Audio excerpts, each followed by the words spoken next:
मैंने जिस उद्देश्य की पूर्ति के लिए शोणितपुर में प्रवेश किया है, मैं उस उद्देश्य को पूर्ण किए बिना यहां से नहीं लौटने वाला। ये मेरा दृढ़ निश्चय है।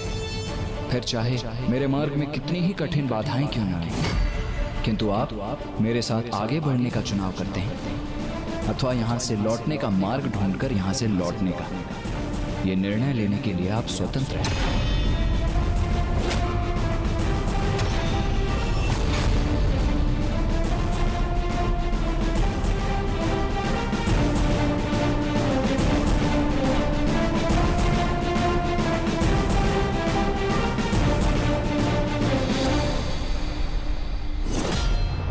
क्या करने जा रहा था? आगामी संकट के आभास से मैं अपना सांस नहीं खो सकता। नहीं, देवराज इंद्र हूं मैं।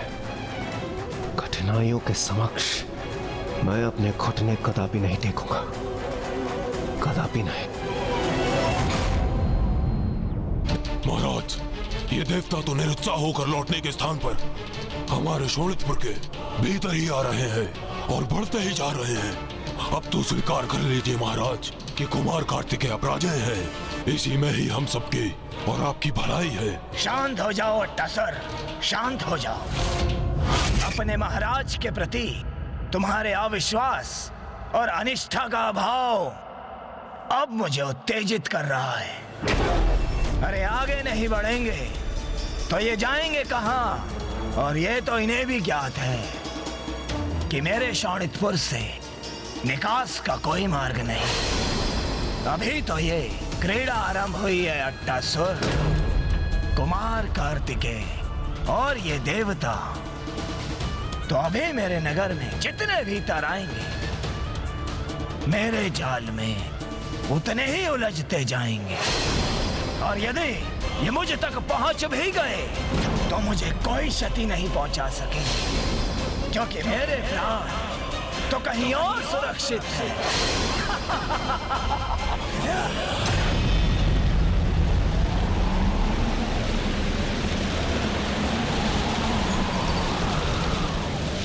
श्री महागणपति जी ने हमें जिस वन के प्रति सजग किया था, ये वही वन है।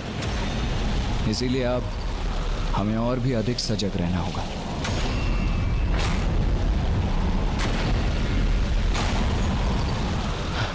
कुमार कार्तिकेय, इतनी लंबी यात्रा कर मैं क्लांत हो चुका हूँ। कुछ देर विश्राम करना चाहता हूँ।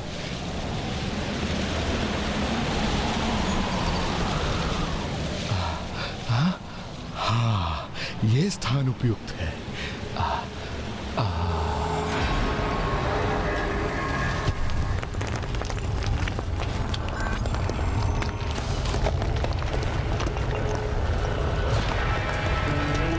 अभी एक ऐसी ध्वनि थी।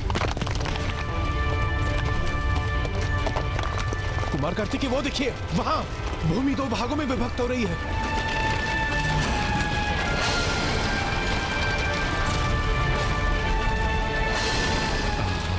विश्राम करना कितना आनंददायक है। कुबेर जी, कुबेर जी!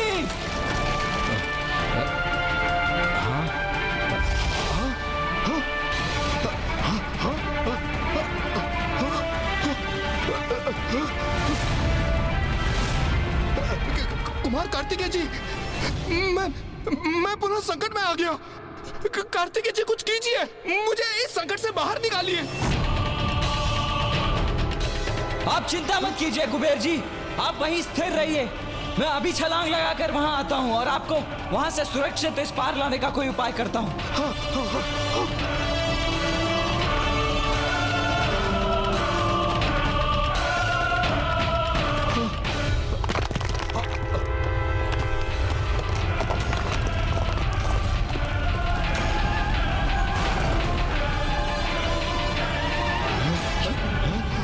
परिस्थिति तो और भी विकट होती जा रही है।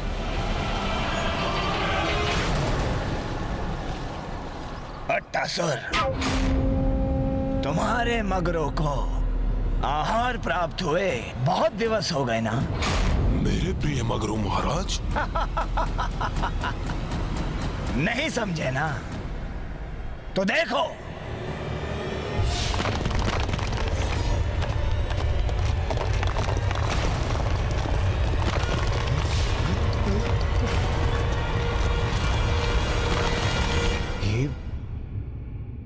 जल कहां से प्रकट हो गया?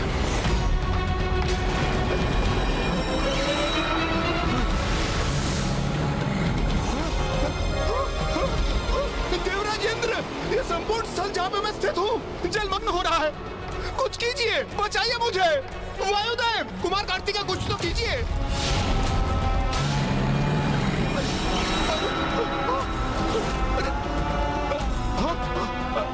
जलस्तर तो बढ़ता ही जा रहा है।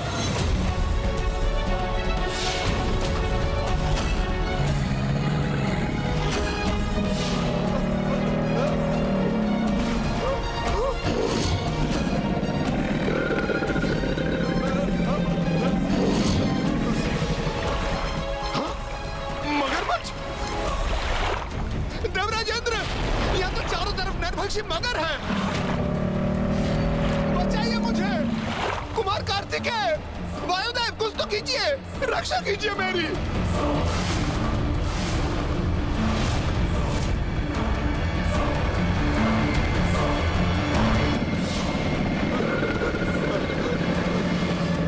कुबेर जी, अब आपको इस जल में तैरकर ही स्वयं की रक्षा करनी होगी।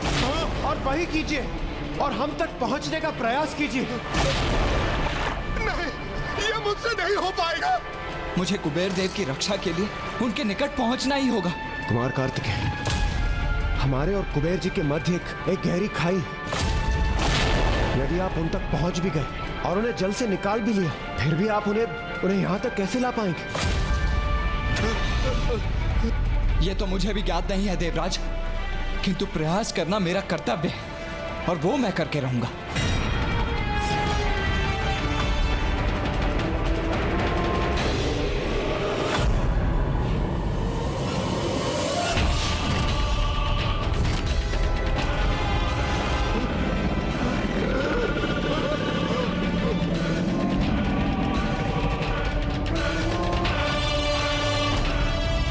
मायावी हाथ तो मेरे पांव जकड़ रहे हैं और मुझे नीचे खींच रहे हैं। ये सब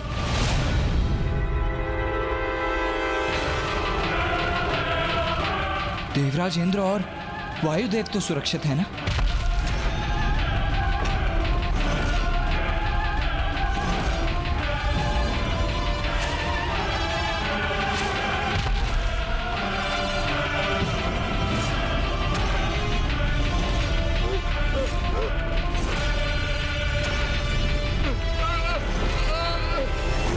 कुमार कार्तिकेय, अब हम अपनी रक्षा कैसे करें? मुझे शीघ्र ही कुछ करना होगा, किंतु क्या करूं मैं?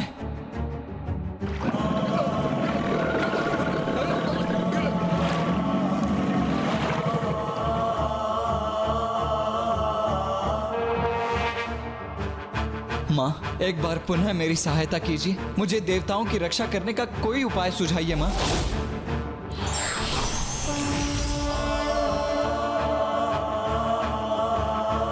मां, मैं देवताओं की रक्षा कैसे करूं मां? एक और कुबेर जी पर भयंकर मगर आक्रमण कर रहे हैं और दूसरी ओर अन्य देवताओं के साथ स्वयं मैं भी उन मायावी हाथों की जकड़ में हूं। इस स्थिति में अब आप ही मेरा मार्गदर्शन करें मां। पुत्र, तुम देव सेनापति हो। देवताओं की रक्षा का कठिन दायित्व स्वीकार किया है तुमने, जिसमें तुम्हें अनेकों कठिनाइयों का सामना करना होगा। इन कठिन पलों में तुम्हारा मार्गदर्शन करने के लिए मैं सदैव तुम्हारे साथ रहूंगी पुत्र। किंतु जो समर्थ होते हैं वो विकट परिस्थितियों में निराशा को स्वयं पर हावी नहीं होने देते। ऐसे समय वो शांत मन से अपने उन संयोगियों और मित्रों का स्मरण करते हैं जो उनके निकट होते हैं और उनकी सहायता करने में सक्षम और कटिबद्ध होते हैं। किंतु मां, यहां तो ना कोई मेरे मित्र हैं और ना ही कोई सहयोगी। जो देवता मेरे साथ हैं वो स्वयं संकट में है। तो फिर मैं किससे सहायता मांगू मां? पुत्र, जब तुमने शोणितपुर में प्रवेश किया था तब तुम्हारे साथ कौन था?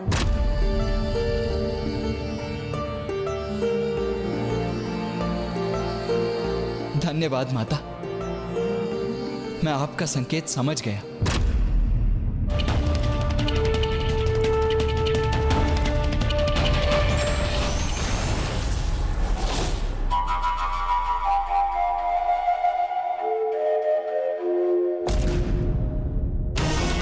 ये ध्वनि के संकेत क्यों उत्पन्न कर रहे हैं महाराज? जब अंत समय निकट आता है तो प्राणी का व्यवहार विचित्र हो ही जाता है।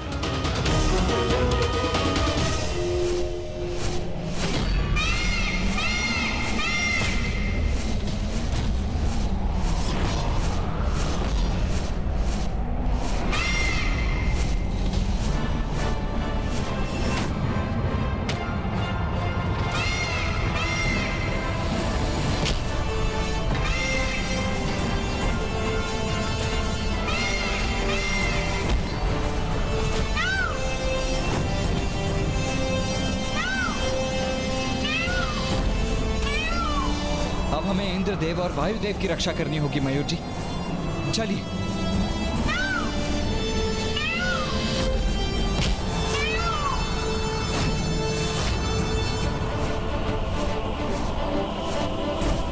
वायुदेव जी तैयार हो जाइए।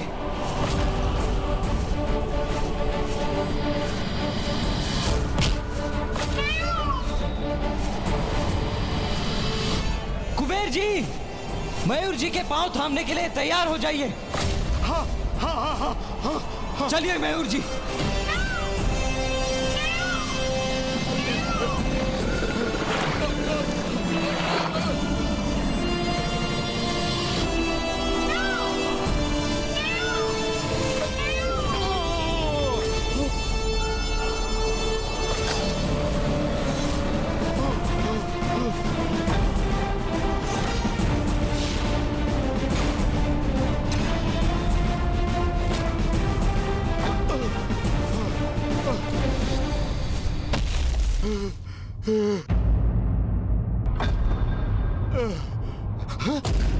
आप कुशल तो है ना कुबेर देव जी? हाँ कुमार कार्तिकेय, आज आपने दूसरी बार हमारी रक्षा की। आपका कोटि कोटि धन्यवाद।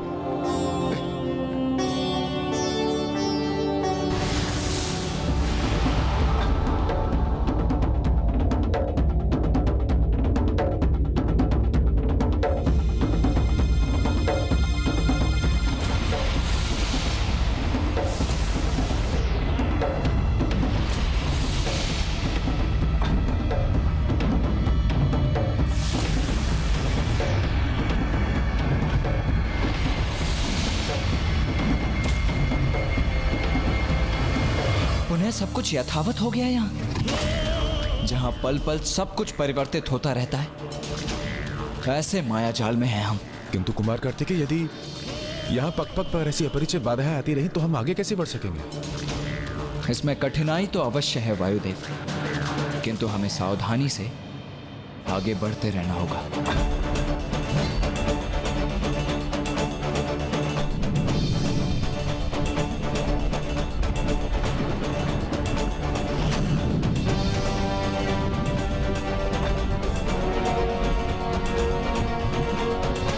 क्या हुआ कुमार कार्तिकेय, आप रुक क्यों गए?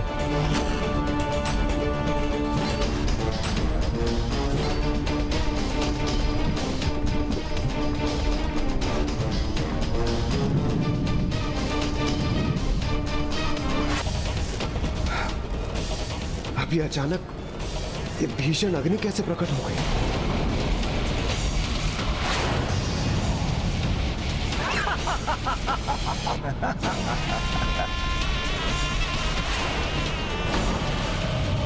इस स्थान के इस धधकती हुई अग्नि कुंड को हम पार कैसे करेंगे? मायावी शोणितपुर में सब माया है, इसलिए ये आवश्यक नहीं कि वहां जो भी तुम्हें दिखाई देगा वो सत्य ही होगा। श्री महागणपति जी ने भी तो हमें इस अग्नि भ्रम के प्रति सचेत किया था। मुझे स्मरण है, किंतु यदि इस अग्नि में भी जल मगरों के समान कोई अदृश्य संकट छिपे होंगे तो फिर? नहीं देवराज, इस अग्नि से हमें कोई क्षति नहीं पहुंच सकती।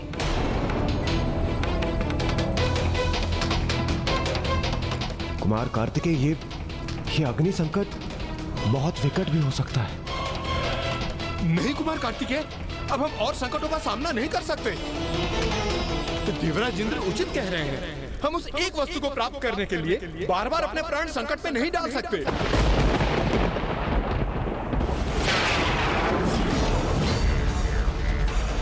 ये मेरा भ्रम था, अथवा कुबेर ने मेरे विशेष भवन की ओर संकेत किया। कुबेर जी क्या कर रहे हैं आप? मना किया था ना, भवन की ओर संकेत क्यों कर रहे हैं आप? आप सभी मेरा विश्वास कीजिए और चलिए मेरे साथ। उचित है कुमार कार्तिकेय, यदि यही आपका आदेश है तो उचित ही होगा।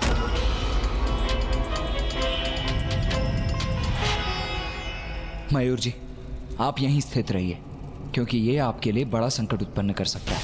यदि मुझे आपकी आवश्यकता हुई तो मैं आपको पुकार लूंगा।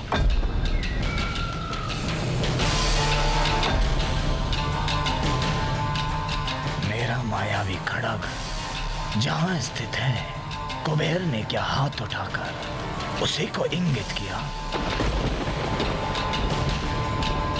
महादेव पुत्र कुमार कार्तिकेय का वास्तविक प्रयोजन क्या है? क्यों आया है ये यहाँ शोणितपुर में?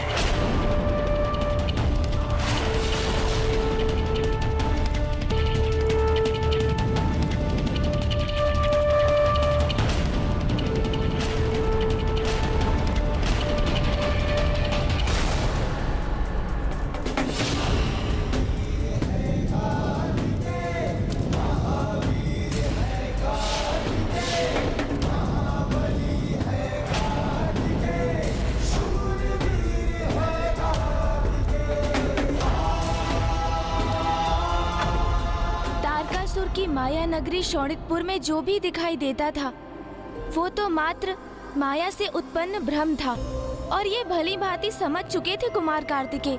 इसलिए उन्होंने ये भी भांप लिया कि उनके मार्ग में बनी वो बाधा धधकती अग्नि भी सत्य नहीं थी, और अपने 7 देवताओं को उसमें प्रवेश कर उसे पार करने के लिए प्रेरित किया, जिसके उपरांत अब देव सेनापति के नेतृत्व में अब ये देव समूह अपनी मार्ग की द्वितीय बाधा को पार कर उस खड़ग के और भी निकट पहुंच चुका था, जिसमें तारकासुर के प्राण सुरक्षित थे। और अब तारकासुर के मन में ये संशय जागृत होने लगा था कि कदाचित कुमार कार्तिकेय उसके जाल में उलझ नहीं रहे थे, अपितु वो ही तारकासुर को उसमें उलझा रहे थे। ये कुमार इन देवताओं को कहाँ ले जा रहा है? कहीं ये मेरे खड्ग को प्राप्त करने के लिए तो आगे नहीं बढ़ रहे?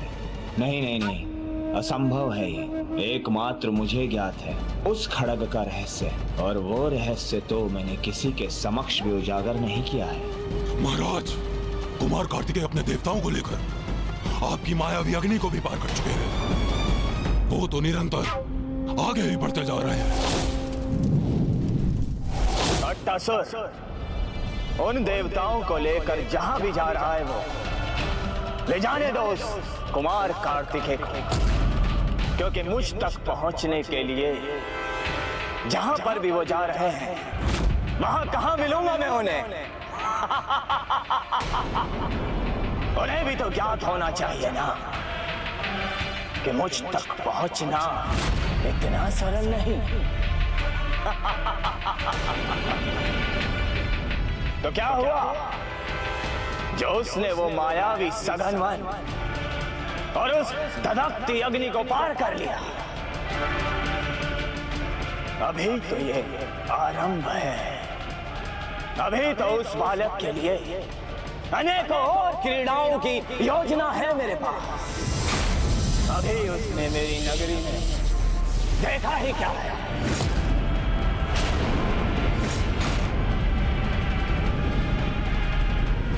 श्री महागणपति जी ने हमें स्पष्ट चेतावनी दी थी, इसीलिए अपने उद्देश्य की पूर्ति के लिए हमें प्रतिपल सजग रहकर आगे बढ़ते ही रहना होगा।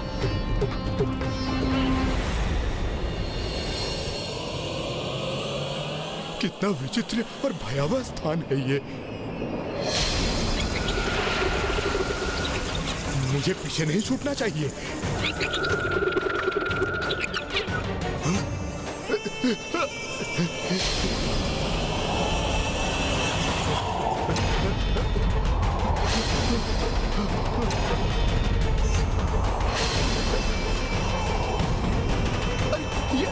ये क्या हो रहा है? मेरे नीचे भूमि स्वतः गतिमान कैसे हो रही है?